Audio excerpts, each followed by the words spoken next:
तो कैसे हैं सभी लोग? सब बढ़िया?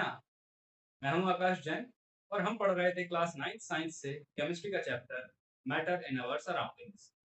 इस वीडियो में हम डिस्कस करेंगे इवापोरेशन के बारे में। ऐसे कौन से फैक्टर्स हैं जो कि इवापोरेशन के लिए रिस्पॉन्सिबल हैं और इवापोरेशन के कारण कैसे कूलिंग होती है, और कुछ एग्जांपल्स भी डिस्कस करेंगे जो हमारी डे टू डे लाइफ में यूजफुल होते हैं। तो स्टार्ट करते हैं। तो हमारा जो आज का डेफिनेशन है वो है evaporation. So as per the definition, the process of conversion of a liquid into vapors below its boiling point. किसी लिक्विड का बॉइलिंग पॉइंट से भी कम टेम्परेचर पर वेपर्स में कन्वर्ट होने की जो प्रोसेस है उसे हम कहते हैं evaporation. अब बात आती है ऐसे कौन से फैक्टर्स हैं जो इवापोरेशन के लिए रिस्पॉन्सिबल हैं या जिन पर इवापोरेशन डिपेंड करती है। तो the first factor is temperature. जितना ज़्यादा हम किसी सब्सटेंस का टेम्परेचर इंक्रीज करेंगे, रेट ऑफ इवापोरेशन उतना इंक्रीज हो जाए। सेकंड फैक्टर जो है वो है एक्सपोज्ड सरफेस एरिया।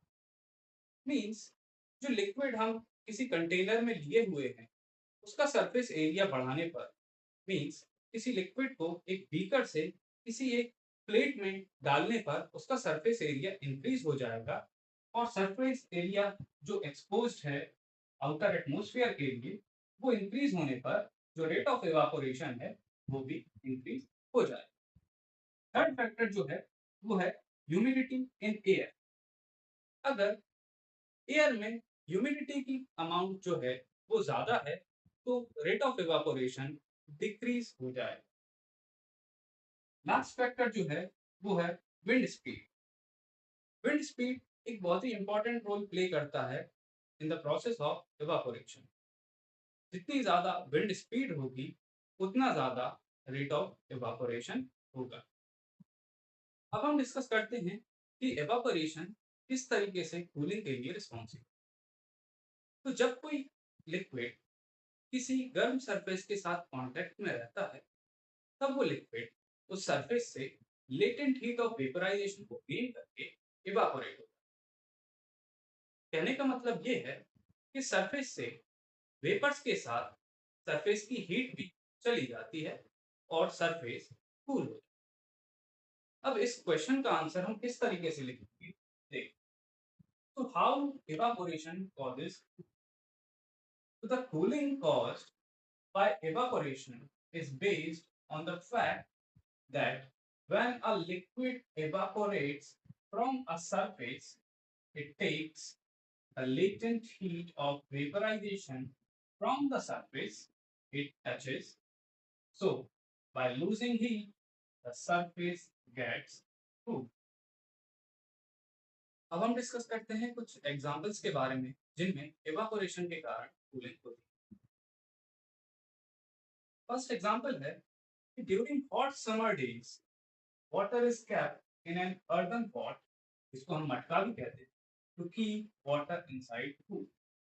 गर्मियों के समय हम सभी देखते हैं कि पीने का वह पानी जो है उसे हम मटके में रखते हैं ताकि पानी जो है वो ठंडा रह सके। इसका वर्किंग प्रिंसिपल ऐसा है कि मटका जो होता है उसमें बहुत छोटे छोटे पोर्स होते हैं। उन पोर्स से लगातार वाटर जो है वो बाहर आता है। ये जो वाटर इस मटके से बाहर आ रहा है, ये मटके की हीट को एब्जॉर्ब करके इवापोरेट होते हैं, जिससे मटका ठंडा रहता है और उसके अंदर का पानी भी ठंडा बना रहता है। दूसरा एग्जाम्पल है water वेपराइजिंग from leaves of trees also cools the surrounding air. Trees की जो लीव्स हैं उनसे वाटर कंटिन्यूअसली वेपराइज होता है और उसके कारण भी आसपास का जो सराउंडिंग है उसमें कूलिंग बनी रहती है।